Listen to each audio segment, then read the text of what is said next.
tous les ans, au mois de mai, il y avait évidemment la fête de la Reine. Puis dans les jours qui précédaient la fête de la Reine, il ne fallait pas commencer trop tôt, il fallait que les gens qui avaient l'intention de manifester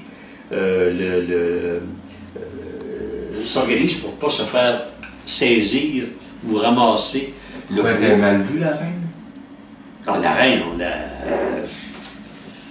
Disons, non, définitivement, oui, je pense qu'on était très nationaliste à l'époque.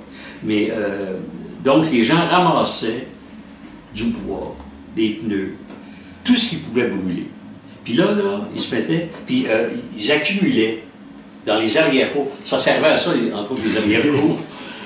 Mais ils en mettaient aussi sur les toits.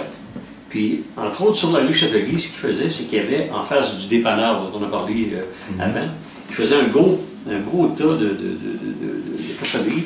Ils mettaient le feu. Il y avait des fils électriques à 2 pas, puis c'était pas grave. Puis là, ils s'amusaient, même à partir du 2e étage, des édifices qui étaient tout près, ils s'amusaient à lancer des choses du 2e étage à l'intérieur du feu. Nous, pendant ce temps-là, pour faire un lien avec tout ça, nous, on avait évidemment nos chaises sur le trottoir. Puis là, toute la soirée, les pompiers pouvaient venir 7-8 fois. Ils venaient, ils arrosaient, ils repartaient, le feu reprenait, les pompiers revenaient. Ah oui, puis évidemment, les pompiers étaient bombardés par des pétards, des choses comme ça. Ils ont fait ça, écoute, pendant des années, puis à multiples reprises, puis il n'y a personne. Tu sais, il n'y avait pas, je dirais, c'était une ville, c'était la soirée libre, tu sais. C'était la soirée Pointe-Saint-Charles. Puis je pense que c'était un des seuls quartiers où il y avait cette chose-là. Puis à chaque année, par la suite, moi, je m'intéressais, je voulais savoir s'il y avait eu effectivement des événements de cette nature-là. Puis ça a duré longtemps.